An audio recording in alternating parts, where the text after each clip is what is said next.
ก่อนจะเกิดกีตาร์คิงอย่างแรมมอริสันวง VIP ต่อด้วยคาไลโดสโคปดิโอลานโปรเจกต์ไมโครไล่จนมาถึงโลโซราชาร็อกแอนด์โรไทยที่คนไทยซาบซึ้งถึงชีวิตร็อกเกอร์ของแก You fucking idiot, you fucking stupid. You know what I mean? Fuck off. ร็อกแอนด์โรเคยเป็นของแปลกแหวกแนวที่ผู้นำไทยยุคนั้นรับไม่ได้อยากจะแบนทิ้งแต่อย่างไรก็ฆ่าไม่ตายมาดูกันครับว่าทำไมดนตรีร็อกถึง Never Die ในไทยจะว่าไปแล้วเชิงเทียนของกูก็สวยดีเหมือนกันแม่มันคือแม่กุจียั่วสวัสดิ์แม่มันคือปีศาจแม่กุจีร็อกแอนด์โรคือแนวดนตรีจากอเมริกาที่ผสมผสานหลายแนวเพลงในยุคก่อนหน้านั้นเข้าด้วยกันหลังสงครามโลกครั้งที่2ความวุ่นวายเกิดขึ้นในสังคมอเมริกาครับการเมืองหลังสงครามคนจากนอกเมืองคนผิวดำชนชั้นล่างกรรมกรเนี่ยอพยพเข้าเมืองกันเพิ่มขึ้นจนทำให้เกิดวัฒนธรรมร่วมระหว่างคนผิวดำชนชั้นล่างกับคนผิวขาวชนชั้นกลางส่งผลให้อุตสาหกรรมดนตรีและเพลงของคนอเมริกันในยุคนั้นเนี่ยเปลี่ยนจากหน้ามือเป็นหลังมือคนหนุ่มสาวยุคเบบี้บูมเมอร์ก็แสวงหาแนวดนตรีแบบใหม่ที่อยากที่จะขจัดความเหนื่อยล้าหลังสงครามที่พวกเขาได้พบเจออยากให้เป็นดนตรีที่มีสีสันเต็มไปด้วยชีวิตชีวาและเป็นดนตรีที่แสดงถึงการหลุดพ้นจากกรอบสังคมเดิมๆที่ผู้ใหญ่ในยุคนั้นกำหนดมันเลยไม่ใช่ดนตรีคลาสสิกแบบชนชั้นสูงผิวขาวไม่ใช่ดนตรีโฟล์คของเหล่าชนผิวขาวชาวไร่ชนชั้นกลางและไม่ใช่แนวดนตรีบลูส์ของชนชั้นล่างคนผิวดำที่มีเนื้อเพลงเศร้าและมีแต่ความชอกช้ำระกำใจเหมือนเดิมในปีค.ศ. 1950ดนตรีร็อกแอนด์โรลก็เกิดขึ้นจากการผสมผสานของระหว่างแนวดนตรีทุกชนชั้นเข้าด้วยกันโดยเฉพาะการผสมดนตรีแนวคันทรีบลูส์และริทึมแอนด์บลูส์เข้ารวมกัน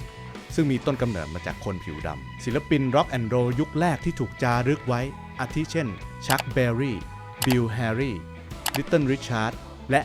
เอลวิส เพสลีย์ My name is Elvis Elvis No มึงชื่อโอ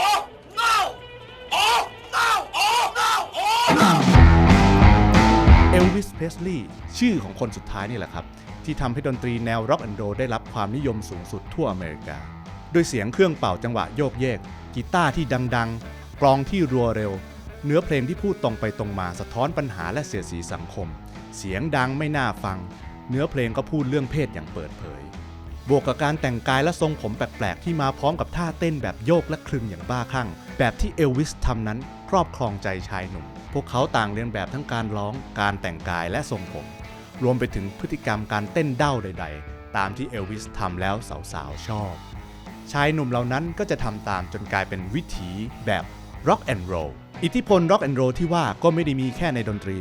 แต่มันเข้าไปอยู่ในวงการภาพยนตร์สมัยนั้นด้วยหนังเรื่อง The Blackboard Jungle ได้นำบทเพลงอย่าง Rock Around the Clock ของ Bill Haley and His Comet ไปประกอบด้วยโดยเนื้อหาภาพยนตร์เรื่องนี้มีการนำเสนอวิถีร็อกแอนด์โรลแทรกอยู่เช่นมีนักเรียนเกเรหนุ่มสาวกระโดดโลดเต้นไปตามเสียงเพลงกรีดร้องและทำลายข้าวของในโรงภาพยนตร์จนพังพินาศจนทำให้วัยรุ่นในสมัยนั้นเรียนแบบพฤติกรรมอย่างเปิดเผยไม่แปลกสำหรับผู้หลักผู้ใหญ่ในอเมริกายุคนั้นจะไม่ชอบเขาประณามดนตรีแนวนี้ว่าดนตรีของปีศาจเพราะทั้งเสียงดนตรีเนื้อร้องการเต้นการแสดงออกล้วนแล้วแต่ขัดแย้งกับสิ่งที่สมัยนั้นเห็นว่าดีงามและถูกต้องกลับมาที่ไทยในช่วงปี 1974 ครับช่วงนั้นโลกเนี่ยกำลังเผชิญสงครามเย็นประเทศรอบข้างไทยอย่างเวียดนามเหนือกัมพูชาและลาวกลายเป็นคอมมิวนิสต์ไปหมดแล้วเหลือแค่ไทยเราอเมริกาพี่ใหญ่โลกเสรีก็เห็นท่าไม่ดีครับหากไทยกลายเป็นคอมมี่ด้วยแล้วเนี่ยภูมิภาคเอเชียตะวันออกเฉียงใต้นี้ก็อาจจะเป็นคอมมิวนิสต์กันทั้งภูมิภาคอเมริกาก็เลยเสนอเป็นพันธมิตรกับไทยในช่วงปลายการปกครองของจอมพลป.ไล่จนมาถึงจอมพลสฤษดิ์ธนรัตน์ไทยได้ดำเนินความสัมพันธ์การทูตแบบขั้นสูงร่วมมือทั้งการทหารการเงินเพื่อให้ไทยเนี่ยไม่เป็นคอมมิวนิสต์แบบเพื่อนบ้านไทยได้เงินได้การคุ้มกันจากอเมริกาได้สิทธิการตั้งฐานทัพอากาศเอาเครื่องบินรบมาจอดเพื่อตึงกำลังกับพวกคอมมี่อย่างเวียดนามเหนือกัมพูชาและลาวฐานทัพทหารอเมริกากว่า9แห่งที่กระจายอยู่ทั่วไทยเช่นดอนเมืองนครสวรรค์นครราชสีมานครพนมขอนแก่นอุดรธานีอุบลราชธานีระยอง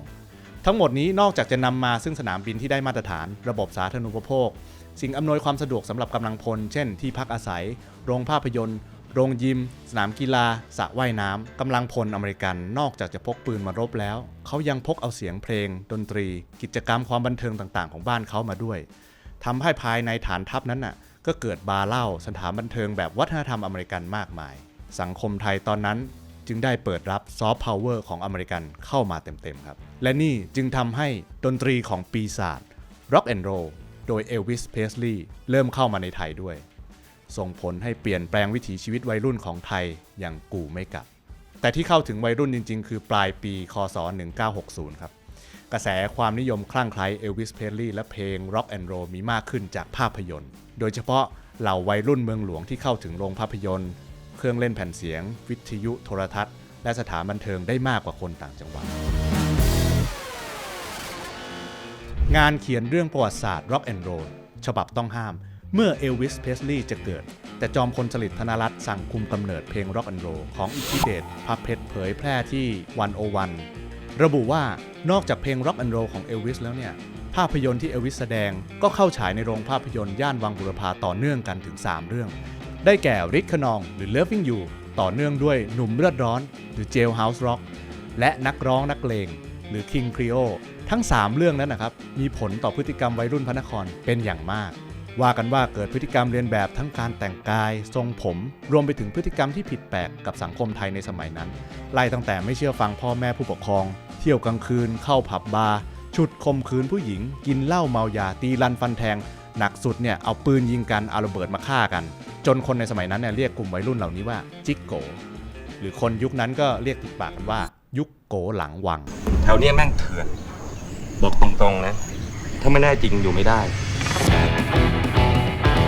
คำว่าหลังวังคือย่านวังบุรพาภิรมย์ย่านที่เหล่าวัยรุ่นจิกโกนิยมไปเที่ยวเพราะที่นั่นคือแหล่งรวมวัยรุ่นชายหญิงนำสมัยแห่งใหญ่ที่สุดในกรุงเทพในช่วงเวลานั้นเนี่ยมีทั้งห้างสรรพสินค้าภัตตาคารห้องอาหารร้านไอศกรีมและโรงภาพยนตร์ตู้เพลงก็นิยมเปิดเพลง Rock and Roll และจังหวะทวิสต์ที่เหล่าวัยรุ่นนั้นชื่นชอบเป็นจำนวนมากอิทธิพลของดนตรีปีศาจอย่าง Rock and Roll ที่นำโดยเอลวิสจึงสร้างความรำคาญให้ท่านจอมพลสฤษดิ์ธนรัตน์นายพลผ้าขาวม้าแดงเป็นอย่างมากอิทธิเดชพระเพชรคนเดิมกล่าวว่าจอมพลสฤษดิ์เป็นทหารกล้ามาทั้งชีวิตและมีนิสัยรักสวยรักงามท่านล้างหน้าวันละหลายครั้งหวีผมเรียบร้อยอยู่เสมอแต่งตัวสะอาดหมดจดเสื้อกางเกงรีดเรียบเข็มขัดสายรัดกุมรองเท้ามันปราบอยู่เสมอ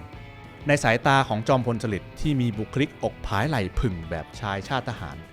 เมื่อเห็นเยาวชนนิยมแต่งกายเลียนแบบดาราภาพยนตร์ตะวันตกเดินยักไหล่ทำท่าเหมือนคนชักกระตุกเต้นโยกและคลึงกันตามโรงภาพยนตร์และตู้เพลงจึงก่อให้เกิดภัยพิบัติทางอารมณ์และสายตาไม่ไหวแล้ว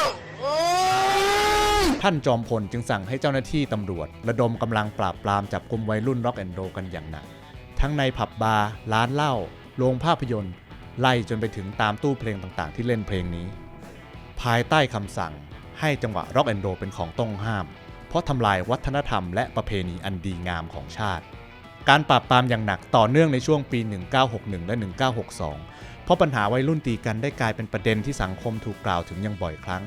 โดยเฉพาะเหตุการณ์ปุ๊วังหลังขว้างระเบิดขวดใส่รถเมล์เพื่อถล่มคู่อริจนเป็นเหตุให้มีนักเรียนหญิงถูกลูกหลงเสียชีวิตในปี 1961 จนนำมาซึ่งฉายาปุ๊ระเบิดขวดรวมไปถึงเหตุการณ์ทะเลาะวิวาทของแดงใบเล่กับปุ๊ระเบิดขวดที่ระเบิดขึ้นกันในเดือนกันยาคศ 1962 จนกลายเป็นข่าวใหญ่โตบนหน้าหนังสือพิมพ์และนำมาสู่การสั่งกวาดล้างจิกโกอย่างจริงจังทันทีการกวาดล้างกระแส Rock and Roll สำเร็จไปพักใหญ่จนกระทั่งตุลาคมปีคศ 1963 จอมพลสฤษดิ์ได้เสียชีวิตลงครับและวัฒนธรรมแบบอเมริกันชนได้กลับมาได้รับความนิยมอีกครั้งแต่รอบนี้มันไม่ได้อยู่แค่ตัวเมืองหลวงแต่กระจายไปทั่วประเทศไทยโดยเฉพาะในค่ายทหารอเมริกันที่ตั้งอยู่ในต่างจังหวัดเพราะการมาถึงของสงครามเวียดนามเฮ้ยช่วยกูด้วยช่วยกูด้วยช่วยกูด้วยช่วยกูสักครับจอมพลถนอมกิติขจรเข้าสู่อำนาจความสัมพันธ์ของไทยอเมริกาจึงยิ่งแนบแน่นมากขึ้นส่งผลให้เพิ่มกำลังพลทหารอเมริกันเนี่ยเข้ามาประจำการในฐานทัพที่กระจายอยู่ในไทยมากถึง 50,000 นายกลายเป็นว่าเราต้องเปิดรับอิทธิพลของอเมริกันเพิ่มขึ้นไปยุคนั้นนักดนตรีในประเทศไทยต่างเล่นเพลงสากลที่คนอเมริกันฟังเป็นหลักคอฟเวอร์ทั้งเนื้อร้องสำเนียงกีตาร์การตีกลองเพื่อให้ทหารอเมริกันผ่อนคลายยามว่าง จนเกิดคนระดับตำนานมากมายเช่นวง VIP นำโดยแหลมมอริสันวงสยามิสและคาไลโดสโคปสวงสันติกิตติกีตาร์ปืนซึ่งคนเหล่านี้จากการเป็นนักดนตรีเล่นคอฟเวอร์เพลงตามค่ายทหารก็พัฒนาจนมีแนวทางของตัวเองและส่งอิทธิพลต่อนักดนตรีร็อกแนวอื่นในไทยจนถึงปัจจุบัน พ่องตายดิไอ้ควายเอ้ย ถึงแม้สงครามเวียดนามจะจบลงอเมริกาได้ถอนกำลังออกจากภูมิภาคอาเซียนแต่ก็ได้ทิ้งมรดกซอฟต์พาวเวอร์ที่ชื่อว่า Rock and Roll นี้ไว้กับสังคมไทยอย่างถาวรและกลายเป็นแนวเพลงกระแสหลักในเมืองไทยและแตกสายไปเป็นร็อกต่างๆอยู่หลายทศวรรษเรียกได้ว่าการเข้ามาของ Rock and Roll ในไทยมาพร้อมกับการเมืองระหว่างประเทศซึ่งถึงแม้ผู้นำในยุคนั้นจะต้องการแค่บางอย่างเช่นเงินหรือยุทโธปกรณ์ทางทหารแต่ก็ไม่สามารถหยุดเจ้าแนวเพลงกบฏนี้ได้ที่มาพร้อมกับอิทธิพลของอเมริกาจนตอนนี้ไม่มีใครปฏิเสธความมันของเพลงร็อกแล้วล่ะครับผู้นำของเราที่ผ่านมาบางคนก็ยังเป็นแฟนร็อกแอนด์โรลด้วยซ้ำอยากรู้เหมือนกันนะครับว่าจอมพลสฤษดิ์เนี่ยถ้ายังไม่ตายจะว่าอย่างไงหรือใครคิดว่าร็อกได้ตายไปแล้วหรือใครที่ยังคงเป็นตำนานอยู่สำหรับคุณก็คอมเมนต์กันมานะครับถ้าชื่นชอบคอนเทนต์อย่าลืมกดไลค์กดติดตามหรือซุปเปอร์แตงให้กับช่องเอเลี่ยนได้ครับแล้วพบกันใหม่ในสารละเลวครับ